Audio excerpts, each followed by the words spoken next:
Hello and welcome to the Kingdom Strength podcast. My name is Troy Briscoe. I am your host.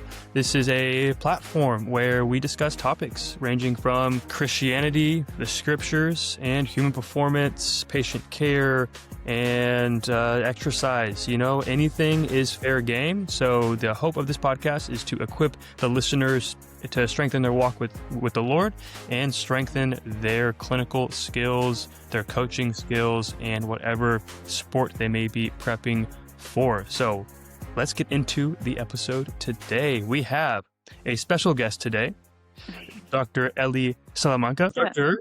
Elly Salamanca is a rehab chiropractor in Gig Harbor, Washington. She earned her undergraduate degree in sports science from Washington State University and her doctorate of chiropractic from Parker University. Elly loves working with athletes and the active community using techniques like DNS, MDT, ART, and SFMA. If you're not familiar with those terms, don't worry. We will cover that in this podcast, not necessarily this episode, but throughout the show. And she uses these techniques to help people move better, recover faster, and reach their performance goals. When she's not in the clinic, she's running, lifting, and inspiring others to stay active and healthy.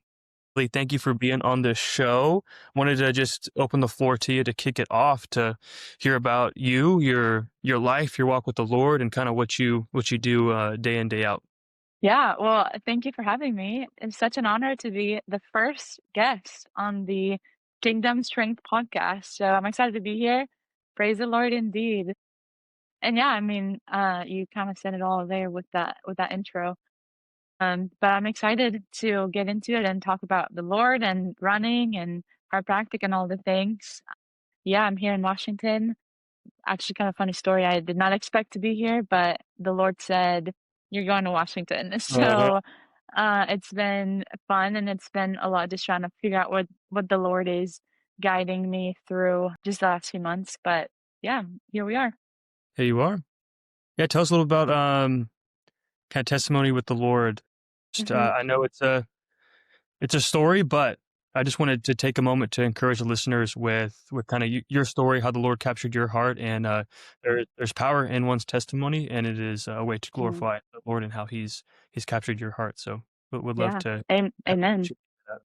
Yeah. Oh, that's a story. I'll try to keep it short though. Yeah. I grew up in a Christian home. My dad was a pastor growing up, and so always knew of God. But I would say that following Christ didn't really start for me until undergrad. Mm-hmm. That's, I would say, truly when I made a decision for myself to follow Jesus. I think it's easy, when you grow up in the faith to like say you're a Christian and to like go to church and all the things, but not have that true relationship with God. And so, I went through a lot freshman year, kind of did a lot of, kind of walked away from God a little bit in that season of life. And then God captured my heart one day, and I just kind of woke up one Sunday and felt a desire to go to church. And I said, I'm gonna go to church. What it Mm-hmm. like, you know? So I did, and then from that moment on, it was just like God speaking to me.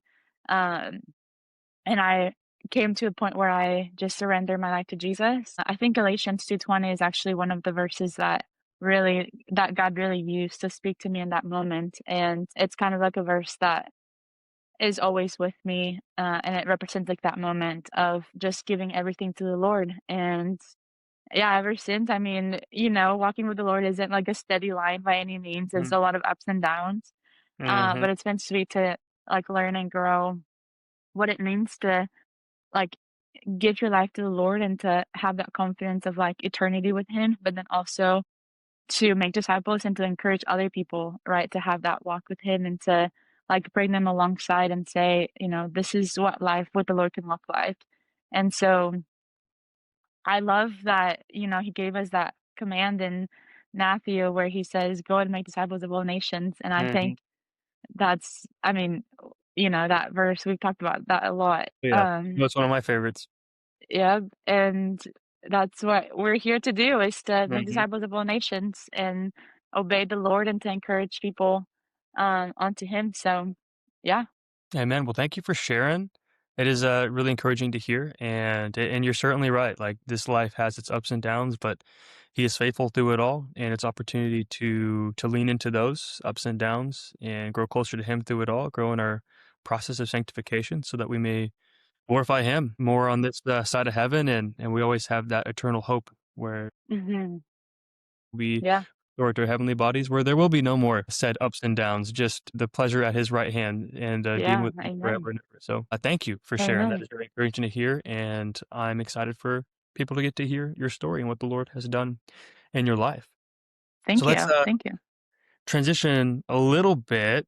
Mhm. So I don't know if any listeners may happen to be following you on TikTok or anything like that, but you're a big runner, and one of the topics to discuss today is a little bit what you're doing as far as your mission with running and getting that content out there, and kind of how that discipline and stewardship and consistency with getting up early in the morning to run and kind of putting out that content that's inspiring so many people, kind of how that has shaped you and how your walk with the Lord has kind of bled into that mission as well. So just kind of wanted to hear a little bit your thoughts on that. Yeah. Yeah. And that for sure has evolved a little bit over time. Hmm. So I first started actually, it's funny because I hated running for the longest time, but always had this in the back of my head of like, at some point in my life, I don't know when, but at some point I would love to run a half marathon and I would love to run a marathon. And but always would be like, but I hate running. And then one day I was grabbing coffee with a friend and I kinda said that to her. I said, "I kinda wanna run a half marathon." And long and behold, she's on her phone looking for races. She finds Nice. a race What a in good friend. Seattle. I know, I was like, "Of course you had to go and look for something." But she had run a couple, so she was, a little experienced there. But so she finds a race, and it was, like, the perfect time, because we were talking in April, race is in August, and so it's, like, a good amount of time to train. So I said, "Okay, what the heck? Why not? Let's do it." So, we signed up for the race. We actually did it together. And during that time, I kind of was like, "Okay, if I'm gonna do this, like, I have to train and I actually have to, like, get ready." And I started posting silly little videos on TikTok of that journey and not expecting anything to come out of it, just kind of being silly and, I don't know. I think too, as a way to have accountability, because that's a big thing, and we'll kinda get into it, like, more later too, because you can have motivation to run one day, but then the next day maybe motivation's gone, Yeah, motivation and, fades. Hmm. yeah, so then what do you do? So I knew I needed to have a way to hold myself accountable beyond just that motivation part of it, Hmm. um, and yeah, I think I started doing it as a way to just kinda hold myself accountable, but then when I started to see that those videos were impacting people and people were commenting, how they were inspired or, like, they hadn't seen someone show the realistic side of running in a way or the, unaesthetic side of running in a way, they kinda started to feel like they could d do it, they could go and run. So it just kinda became like I adopted that mission of like, well, I'm a chiropractor, I love movement, I love exercise, and not all of us have the ability to go run 5-minute miles. That amazing for the people that can, but, like, not a lot of people can do that, And so I started to kinda build this community to say, "It's okay that we can't run 5-minute miles, but and it's okay to be slow, so how do we, like, create that community and encourage one another to just show up every day and to move our bodies and to do something that is gonna help us and build, longevity and in so many aspects of life too, and so, Hmm. I forget the question, like, because 'cause I'm just, Yeah, yapping now no, at no, this point, you're good. but so all that to say, I love this space and I love that we're talking about this because 'cause I'm so passionate about just getting people to move Yeah. and, I yeah. It's awesome, obviously, it is a narrative that kinda struck home with many people and continues to Mhm. to do so because you're right, like, a lot of people don't like running and don't see themselves as someone who is a a quote unquote runner, right? And maybe struggle with kind of the day in, day out of getting up and putting in the miles or at least just moving their body, right? So seeing someone go through it consistently, someone who would call themselves a natural runner, and seeing you absolutely go out there, crush it, and train for races. And again, it's not about the necessarily the speed or the times or the outcome, but Mhm. moving your body with intention and purpose, and thinking about yourself through the process and encouraging others to do the same. So Yeah.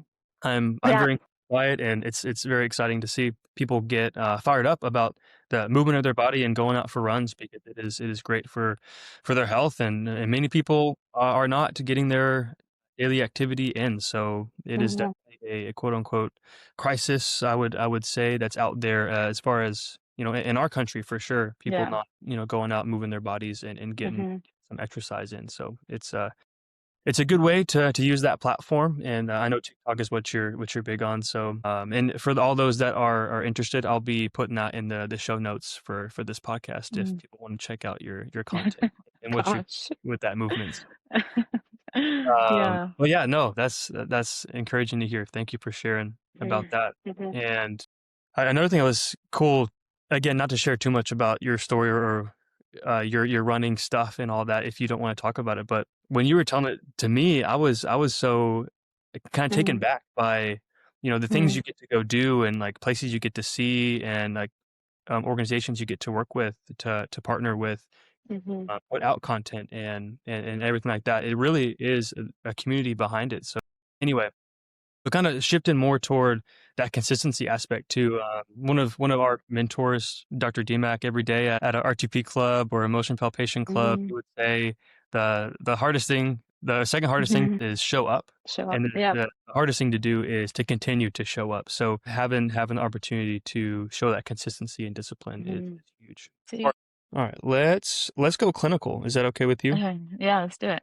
Okay, so as a chiropractor and working with people that are like active individuals is kind of your Mhm. I guess your population of interest. Not to say you Mhm. can speak with people outside of that.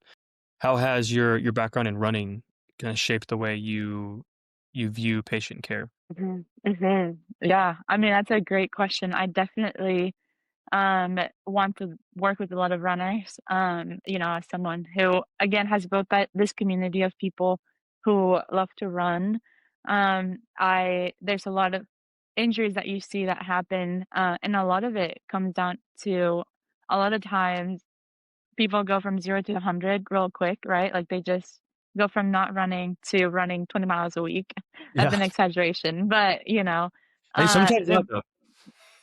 True, yeah. I mean, I feel like that's kind of what I did when I started training.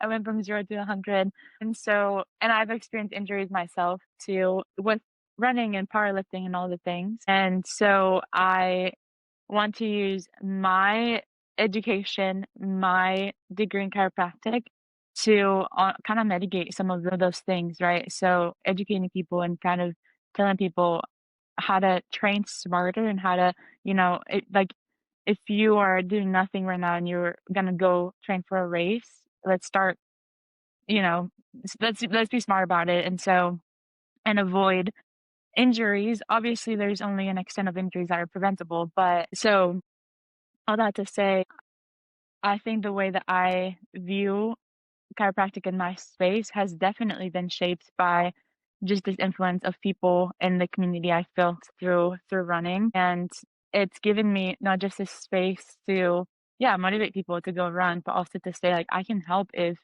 you need to train, if you, like, need someone there with you, have that accountability person there. I'm right here, I can be that for you. Yeah, I don't know if that answers the question specifically.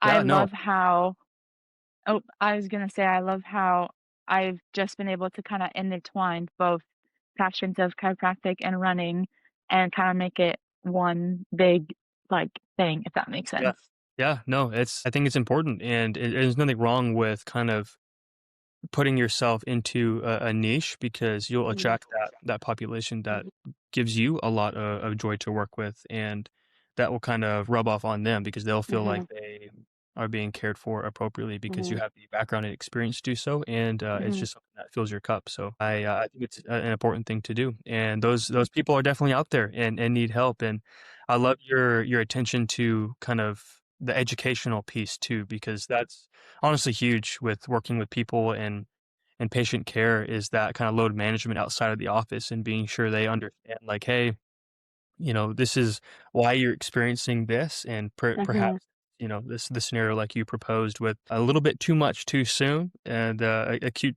to chronic workload is just way out of proportion there, and Yeah.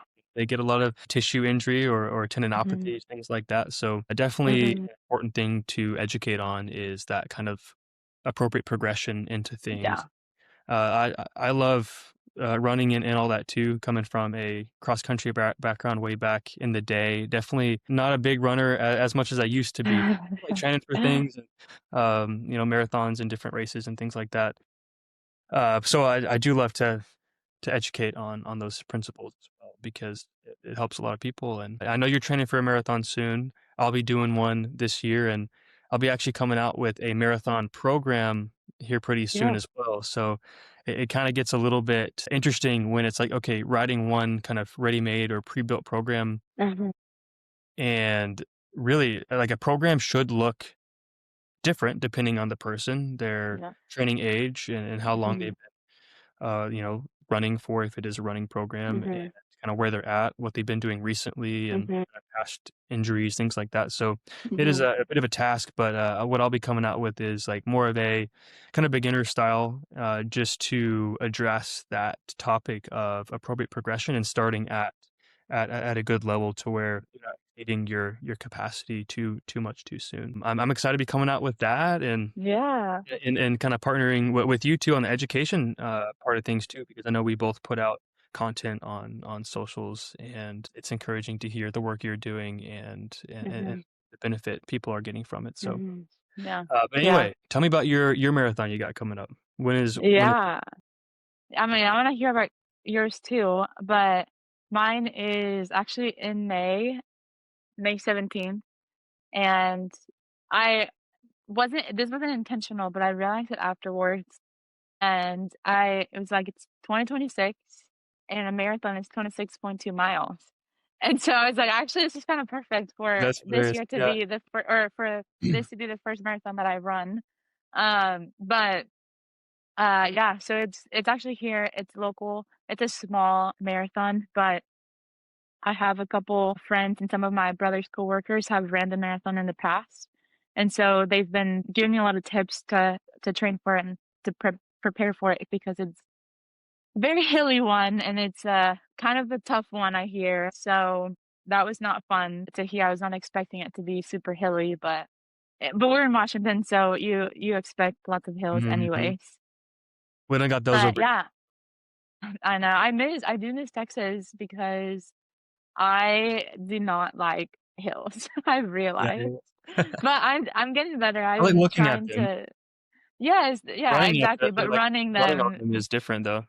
yeah, exactly. I'm like, "I'll run down the hill, but not up the hill." Anyways, yeah, no, so I'm excited it's here, so and it's a big one, like, in the area. It's just like a small it's not like, one of your big New York City Marathon or Boston Marathon or anything like that, but yeah, and I think well, never mind, actually, I can't say that part, but yeah, which one are you running? So I was looking around at the start of the year. I was kind of planning out my training cycles for the whole year. I'm planning on doing a couple different things as far as events and competitions, and kind of helping, I guess, put up content to people that are also training for said things. So I kind of wanted to go through it and kind of maybe inspire people that are planning to do these things. Like High Rocks is one, and it's Yeah. just absolutely on fire right now. People are just absolutely loving it. So it's encouraging to see kind of a movement like that take place. And then a marathon is one. So I was trying to look at my schedule and see what would fit in, and there's literally nothing. Like the only one around DFW is one in Fort Worth, which is happening soon. Yeah. So way too soon to actually prepare for. And then one in Dallas, the BMW marathon, and that's at the end of the year. So, but I wanna do it in High Rocks at the end of the year. Not to say I couldn't do both back to back, but I didn't want to. I wanted to give myself a good training block specific to each competition. So my plan is to just do a solo marathon, just plan out a route and get after it.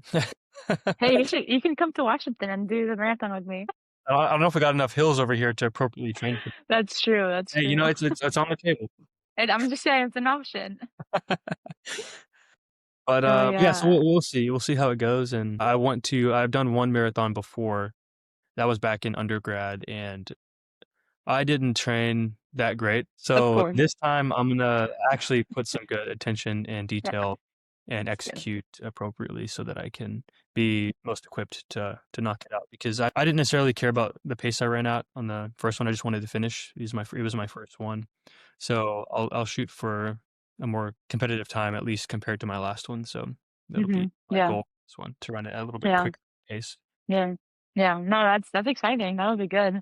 Mhm, I guess with that, what if you so I'm running my first marathon in May, so train for it right now, but mhm, you've done one in the past. So mhm. any, like, big tips that you would give me and any other people who are training for their first marathon as someone who's ran one in the past?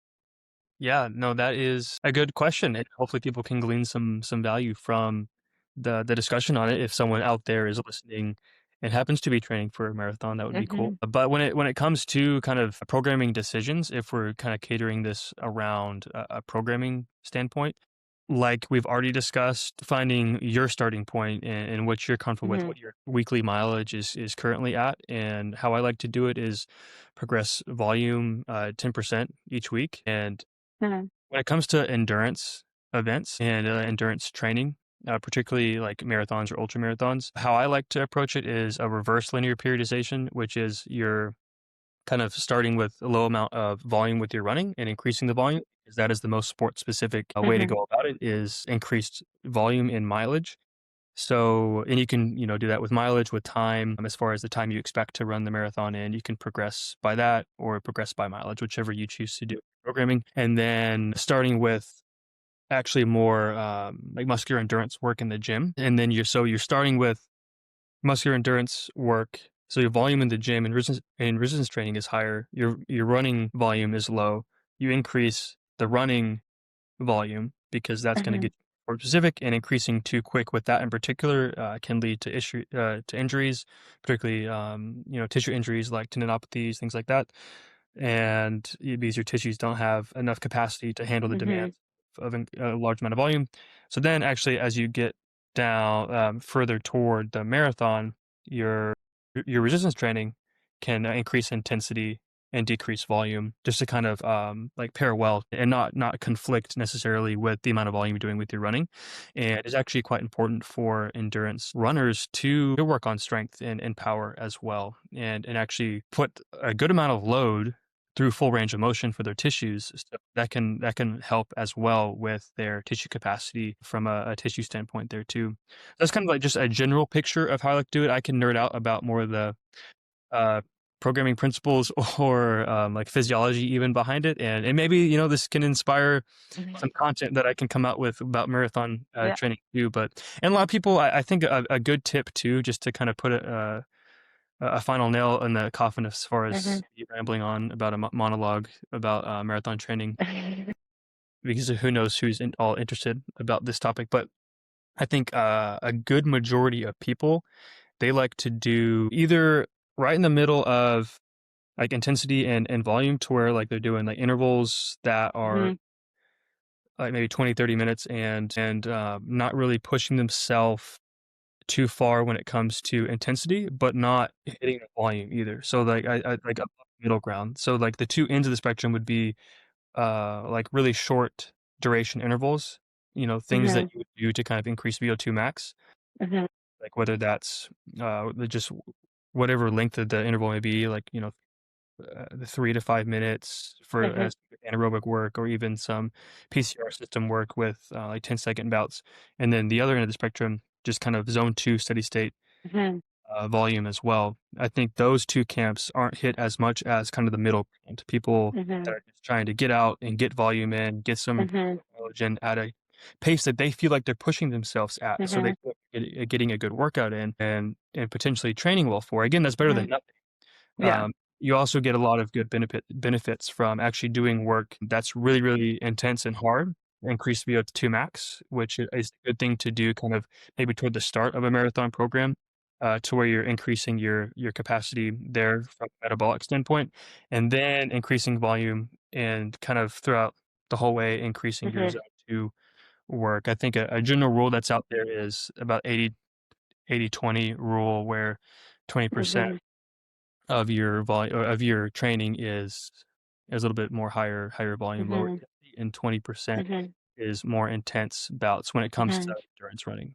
Mhm. So anyway, Yeah. but again, all that to say, depends on you, depends on your goals, depends on who you are, Mhm. what you're training for, you've done in the past, and where you're at currently. So anyway, I'll Yeah. conclude my monologue there. Hopefully that was helpful to somebody somewhere, but I like to geek out about it. So thank you for asking me the question when you're the guest on the show. So No, I wanted to pick your brain on it a little bit because I did have, or I think I posted something, not long ago kind of about that because I often talk about, like, my speed runs on my TikTok and, like, post about them a little bit, and I've gotten questions about it, like, I did talk about how I'm a slow runner, and I'm not trying to change that, like, I'm not trying to all of a sudden just become really fast, but I love building mileage, and am, training for endurance, like, to long longer rather than faster,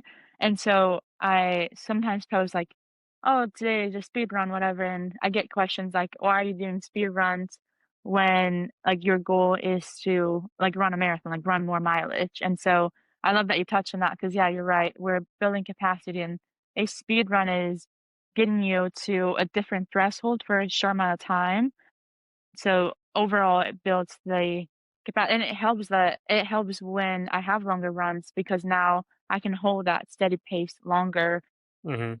you know. Overall, I increase the capacity of my tissue. So anyway, we can nerd out on a lot of those details, Oh, but yeah. I Yeah, just love that you touched on that and explained that a little bit.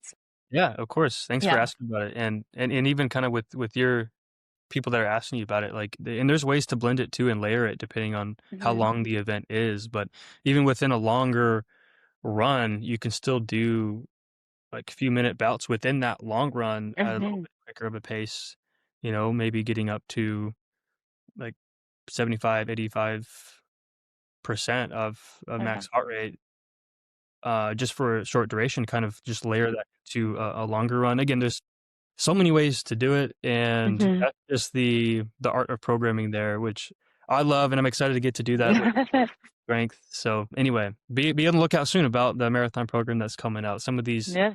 principles definitely will be integrated into that program. Mhm. Yeah. But anyway, so speaking of people that reach out about questions Mhm. to your content, things you put out, what's sort of the most common question or misconception that people kind of have about running specifically? Mm. Yeah. That's a good question. I have to think about it. I get a lot of different kind of questions too because I also share about like my PCOS journey and how that affects like running and stuff. So I get a lot of questions about that of, women asking more about PCOS or how that influences running and then on the other side, I get a lot of questions about injuries and or people asking, I have shin splints. How can I, help that? Or whatever injury that they're experiencing, they'll ask about it. This is kind of random. I get questions about shoes. What shoes are the Alright. best to use for running? Which, man, that's such a loaded question. Sometimes people simplify it so much, and I'm like, yeah. Anyway, so there's like a wide like array of questions that I get asked, but I said my favorite one to talk about is PCOS, but I don't talk about it often enough, to be honest. But yeah, Yeah, so, okay, I got 2 questions that kinda stem from that. yeah. One will be kinda PCOS, we'll come Mhm. to that in a second, but about the shoes, because that's kind of a hot topic with running. People are so Mhm, focused on kind of the what shoes they're in, and for me, I don't think it matters too much as long as it's mhm, comfortable for you and like you're not actively uncomfortable in said shoe, and as you ramp up mileage or progress, like, as long as it's staying comfortable for you. Kinda what are your thoughts on that? And I wanna cater the question specifically to kind of the trend toward a minimalist kind of zero drop, low padding shoe when it mhm, comes to, distance running specifically. I kinda wanna mhm, know your thoughts on that if you have a stance on. mhm. Yeah. This isn't sponsored by any means, but I love ultra running shoes. And Okay. I mean, you know this, I'm such like a big ultra running fan. Most of the actually the shoes that I buy for running are from them. But yeah, I agree with you. I think at the end of the day, whatever you're comfortable in, you know, what like I think the shoe is kind of not necessarily like as big of a deal as we kind of make it to be, but I have my preferences just based on kind of what you said. I love a good wide toe box. I love a good like zero drop that has some cushioning, like enough cushion on the shoe. And there's so much, you know, that goes into it, and all these companies now are making all sorts of different kinds of shoes. And it's awesome, you know, they're yeah. But personally, I don't like running in barefoot shoes at all.